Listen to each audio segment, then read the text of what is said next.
Hello everyone, PJ Crypto here. We talk cryptocurrency on our way to financial freedom. Quick disclaimer, I am not a financial advisor and nothing we say on this channel is financial advice. So please everyone, do your own research when it comes to investing in cryptocurrency. At the 2022 Metaverse Expo, I was really intrigued by a few speakers that I wanted to bring to this channel that I was able to capture some content while there at the expo. And those speakers that I want to bring to you today, the current financial and crypto markets by Jaime Rogozinski, the founder of WallStreetBets.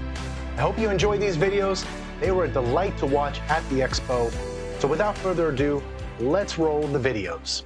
All right, so you stole my first question, which was just heard about WallStreetBets. That makes it a lot easier because if you haven't heard from WallStreetBets, like I still don't have an answer to that. And most people that aren't in the finance world found out about WallStreetBets because of GameStop. But WallStreetBets has been around since 2012 when I first created it. It's a community of people that shares an ethos to that of crypto without me knowing about it at the time, right? Which was to disrupt. Unlike popular belief, I actually love Wall Street, but it's got a lot of problems with it. And we saw those problems when people were occupying Wall Street and complaining about it. But I decided to take a different approach, which was to embrace the problems and actually try and break it. If you break it, then they'd be forced to fix it, right? Crypto came out, it's around the same time. Its ethos is the same. It's a little bit more activist, a little bit more forward with their thinking. They're F the central bank, the printing, the currency. We want autonomy and freedom. But with that same end in mind, the system itself needs to be corrected. What's cool about these places that I come and speak to is oftentimes I speak to finance places, and when I say, talking about stocks and what's happening with the trends, then I'll bring up like NFTs or crypto, and then people will look around and say, what's a cryptocurrency? Why would I buy it? What's the purpose? When I go to these crypto conferences, I kind of talk about the same things. And when I talk about stocks, people say, what is a stock? What is the value? And why would anybody put any money into it? It's interesting because people actually really embrace that, right? We know that things have value as soon as you assign value to it, as soon as it has a lot of work. But I've had a lot of success with my goal of disrupting and making changes. But I've also made some mistakes. One of the biggest ones that I'm really open about is not realizing that crypto was more than just coins. I followed it, I was mining it at the beginning, I thought it's a great experiment, and then I moved on to the thing that I love, which is Wall Street. And somebody came up to me about a year ago and said, hey, you should come pump my coin, we have another one, right? And I'm like, yeah, no thanks. And I've had obviously tons of them where like you have followers, we just say this, lots of people buy it, blah, blah, blah. But these guys came up to me and said, no, these are not just coins that have a price due to supply and demand, right? Like there's not just a fluctuating chart on the screen. Something that I'm really well familiar with and I can find elsewhere. They're like, no, there's this thing called DeFi, right?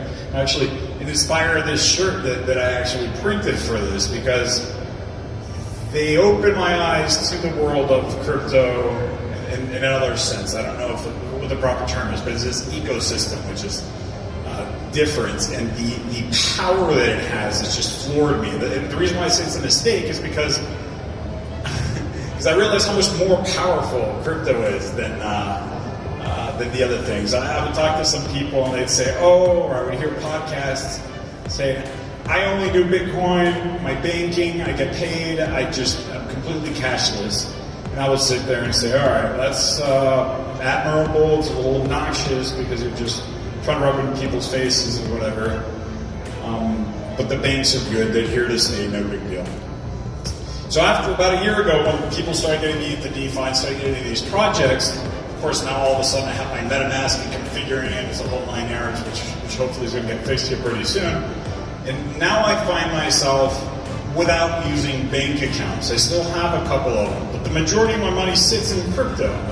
And I hesitate to say that sometimes because I don't want to come off as that person that says, dude, crypto's the future, and, you know, like after banks or whatever. I do it secretly because it's better, right? Like, I live in Mexico, and I do most of my work in the U.S., so sending money back and forth. I'll take I'll have these events, right, these parties that I'll sponsor, and this is the first one that I did in Miami a couple months ago. It's going to cost like $250,000, and I don't pay for these things. I find sponsors, so I'm like, all right, let's go find some sponsors. So I got on a couple of phone calls. Within 1 hour of me looking for sponsors, some crypto person said, dude, I'll give you $100,000. I'm like, all right, cool. Like, I don't know his name. I have his avatar. I know what his screen name is, but within 3 minutes, I had $100,000 in my crypto account. I was like, all right, that was cool. So then I put that money into the bank account, which was surprisingly not that hard. It's a U.S. bank account. And then I'm like, now I'm going to pay the venue. I got to pay $70,000 for this down payment. And I go to transfer the thing, it says, no, you can't.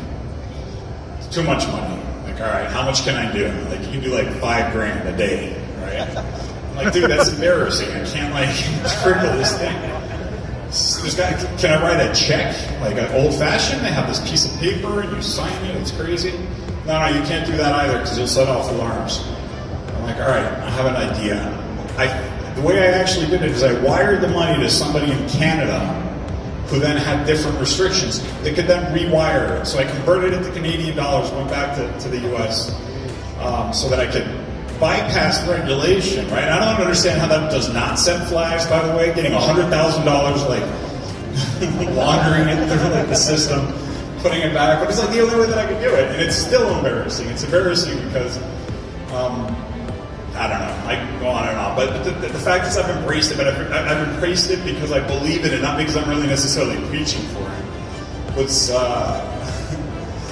What's interesting about this is now is pivoting this more into the world of metaverses, of what exactly crypto is if it's not just a coin, which I also have the coins and they go up and currently they're all down. But it's a different way of thinking. I went shopping for some shoes. When I was in Mexico, I was going to try and have them mailed here. I found this really weird website where you can buy, you know, these like luxury items and at a discount price. I'm like, oh, this is pretty cool. I see the shoes I want, and instead of the buy button, it said bid, which I thought was weird. And then I like scroll down, and it didn't even show me what the size of the shoe was, and I could see a chart, the volatility of the price. And next to the price, it said like, oh, it's up 5% today. And it was an actual chart with like statistics of volume and volatility, and I'm like, Jesus, people are trading shoes. They don't even care what size. Like, there's no mail them to you. And so I was explaining this to a friend of mine who's in crypto, and I said, this is a weird site. Have you heard of this? And she said, no, and I tried explaining it to her. I'm like, all right, think of it as an NFT. This website was selling me an NFT of a shoe, and then I had the bid button, and the volatility, and the volume, and the price history, and all these things like, oh, yeah, that makes sense. Except for it's with shoes. So here I am, easier to explain some of these concepts in the terms of NFTs and of JPEGs, right? Because of this economy that is started to coalesce. And now we're talking actually about the metaverses, right? The metaverses of how we're able to combine the both worlds, right? So now we're just talking from shoes to NFTs, and just being able to buy things and trade them. And I have these video games where you put on your goggles and you can see cartoons and walk around and do stuff with them. But it's not that at all. That example is like me saying crypto is a coin that just goes up and down. And when I was in the cab on the way back from the airport, from the airport to the hotel, the guy said, so what are you here for? And I said, I'm the crypto thing. And he goes, oh, so you like Bitcoin? I'm like, well, it's not just a coin, but I'm not going to get into it. It's a short drive. So it's about metaverses. What's a metaverse? Well, it's like, it's kind of like this alternate virtual reality. Oh, it's a video game. I'm like, well, it kind of looks like a video game, except for you can go in there and actually buy stuff and sell stuff and trade and meet and socialize and visit museums and gamble, whatever it might be. We're starting to see this union of economies, right? Of buying and selling stuff, of socializing, of sharing experiences, of assigning value to stuff. In much the same way that we're seeing that happening with Wall Street as well, right? The lines are starting to blur. It was predictable. You have a lot of Bitcoin products that are trying, or crypto products that are trying to make their way over to the stock exchanges, and then you have a lot of stock products that are trying to migrate over. What's crazy about that too is how much more sophisticated the crypto world is. And I don't know how technical you are when it comes to finance, but I'll give you an example. If you don't follow, I'll do my best. But they have these things called 3x leveraged ETFs, right? This is like a thing that looks like a stock. It's got a symbol. You can buy a share, like from your Robinhood or Vanguard or whatever, and it basically tracks something, and it tracks it with the 3x magnitude. So it's leveraged, right? So if the thing goes up 1%, your ETF goes up by 3%, and vice versa. I found one of these things on Binance. I was running around and clicking on stuff, and I usually learn things by trying to lose money. And so I said, oh, what is this leverage thing? I'll click it, buy it. Said, no, you can't buy it. And they're like, yeah, no, you don't know what you're doing. This is risky. I'm like hell, I don't know what I'm doing. And trust me, I know what these things are. So I had to watch this video in order to buy it. And I watched the video, and I was like, Jesus Christ. I actually did learn something, and they actually fixed this problem with these volatility instruments, which, well, I gotta get to the details, they have this nasty side effect that they go to zero in the long term. So you buy these 3x things, and you hold on to them for a long enough time. Sure, overnight it'll do what it's supposed to do, maybe over the week it's do what it's supposed to do, but if you pull it on for like 2 years, depending on the market, it'll be zero. And so these crypto guys, oh, we got smart contracts, we got a thing. Basically it goes to zero because under certain market conditions it behaves weird, and under other market conditions it behaves differently. They said, we're going to program this thing so when the market is doing what it should be doing, we'll turn off the leverage. So you're only getting 1x. It's like if you just bought the stock. When it's trending, it's going to go up to 4x, which is even better than the 3x. And then that mitigates the problem. And like, how does that not exist on Wall Street? These are people that are supposed to be trading JPEGs, and they've now mitigated a very sophisticated financial concept, like this volatility decay. It's not something simple. And so I've been completely converted. Like, I end up talking more about crypto now than I do about stocks. And when I'd set off to try and improve Wall Street by breaking it, my goal was, let me get the people on TV to be outraged, right? Because they were using the 2008 financial crisis, and they were talking about how these banks are irresponsible. They're using this thing like a casino. They're playing with our money, and that's when I created WallStreetBets. I lost my job and blah blah blah. I was angry. I wrote this big self-absorbed blog post, and then I realized no one was going to read it. So I said, you know what, I'm going to try and beat them at their own game. I'm going to try and actually embrace this insult of a casino. So I call this thing WallStreetBets, right? So there's no doubt about what we're supposed to be doing. And sure enough, to my surprise, I didn't expect it to be as successful or as big as it can, but then I'm watching these congressional hearings about how this system is it needs to be fixed. So I was like, finally, right? I do love Wall Street. It should not be a casino, but I'm using it as such so that people realize that there's something wrong. But I was baffled with the result, because when all these legislators were asking questions, they were asking questions about how to defend these gamblers. It wasn't about how these gamblers shouldn't be allowed to play. It's about how Robinhood disabled the buy button, and why it's unfair. I was like, I did not expect that. I thought the government was on one side and like the rest of the people are on the other side. And so, so I guess that's kind of cool too. It's a good result. 2 days ago, I was on the phone with somebody else and said to me, hey, we're working on this product, and I'm going to try not to say as much as I shouldn't be able to say it because it's still a secret, but so CME, which is like one of the biggest exchanges that deals with these derivatives, it's like you got New York Stock Exchange, you got the NASDAQ, you have CBOE, you have CME. CME is now working on something that they're calling, it's It's a derivative financial instrument that's called an event contract. Sounds really sophisticated, this veil of sophistication that they like to hide. But you know what they are? These are gambling pools. These are like predicted. This is something that exists with these like automated market makers. It says, I bet you that this is going to happen. People put their money in there, and then they win or they lose money. These are now going to be financial instruments, right, that are backed by, and regulated by the government. And they're using these words because they're like, no, we're embracing this gambling. And of course, they're struggling with how to brand this thing. The first thing it says on their website is like, is this gambling? And like, well, you need to be a sophisticated investor and it all comes with risk or whatever. But now it's continuing to come. The new enemy is no longer using Wall Street as a casino. The new enemy, including in the congressional GameStop, was this is all a gamified experience. Robinhood has confetti animations. You should not have this thing that rewards this type of behavior. And here I am thinking to myself, well, they do kind of have a point that really shouldn't be gamified. I'm going back to my roots in 2008. This is a serious system. Capitalism is the reason why we have Bitcoin in the first place. Let's try and fix it. So I could go out there and complain about how it's gamified, or I can embrace it, just as I did the casino, right? And so what's next is very much going to be games, right? We're going to take these Wall Street games. I'm turning Wall Street into an esports. Starting a league where you have players that go on there and have these big tournaments and renting out the stadium. But they're actually trading stocks and they're actually trading crypto. And they're actually presenting it in a way that they're embracing the gamified experience. And now that the CME is on our side, then we can go ahead and throw their financial derivatives that are not that are not for gambling.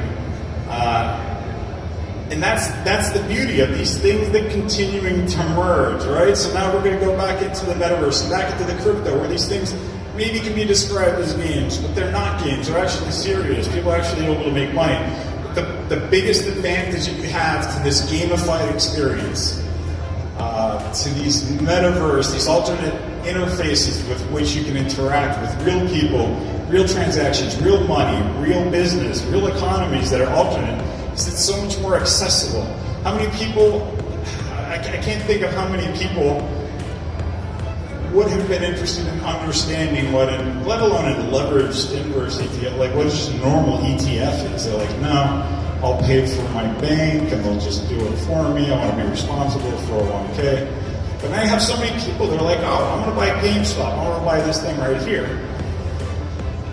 And that leads them to start following that stock that they've purchased. And thanks to things like Robinhood, thanks to these experiences, it's easy. Buying stock options. Stock options are complicated as hell if you're actually trying to read into them. Robinhood has an arrow that says, do you think the stock goes up? Then this green up button gets you to the calls. And if you think it's going down, this red down arrow takes you to puts. And it really could also be that easy. Having access to these financial markets and these instruments, then all of a sudden leads people to go, well, why did my stock option go down when it wasn't supposed to? Why did my Tesla price, they just announced a new car or whatever, but then all of a sudden they realized that this guy Jerome Powell opened his mouth, said something about interest rates, and all of a sudden this Tesla is down. It has nothing to do with Tesla. Here you have Jerome Powell talking about printing money, and here I have cars with a ludicrous button.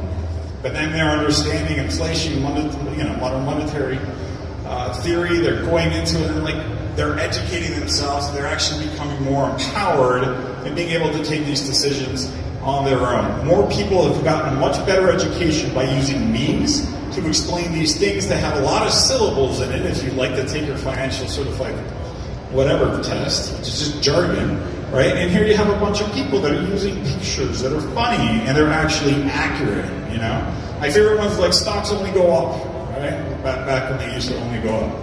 And it was funny because stocks really do only go up, right? And the people from CNBC get all pissed off. They're like, no, you don't understand. You're going to lose your money. You're not going to lose your money because if you look far enough back at the history of the stock market, they have always gone up. So that's simplification, without having to understand why and how or whatever. So it's an actionable way of understanding. So this new way of interacting, this new way of actually learning, engaging, this community base is really, really powerful, and I'm really, really excited to see how it is that it goes into the future. And I'll close with, I'm not going to be able to finish on time, 20 seconds.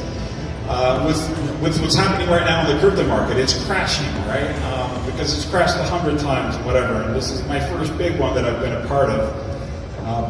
Although I followed the other ones. Here's why I'm very bullish and very excited about this particular crash versus the last particular crash. Last crashes were based off of pump and dumps and ICOs and this and Ponzi and all these little things. The crash that's happening now, I am fascinated by this, because now crypto is big enough and sophisticated enough that it's actually making big boy mistakes, right? They're not making Ponzi scheme mistakes. They're actually using problems where they have over leverage based off of garbage collateral with interbank lending, with all sorts of stuff that we've seen before in the financial system. And that's the reason why it's taking things down. That's the reason why there's contagion. That's the reason why it's actually hitting stocks. This thing is now big enough. Like, if the reason why I'm bullish is because had crypto not matured to the point where it's at now, we would not be having this type of a crash. All right, so now we're going to get rid of all this garbage. We're going to get rid of anybody that's still offering 20% risk-free. Once those are done, then all the healthy companies are going to be able to continue to push it forward. The makeup of this is that of a very sophisticated, long-enduring, here-to-stay, sophisticated system. So if you're like me and you're down like 80%, then keep holding. All right, thank you very much.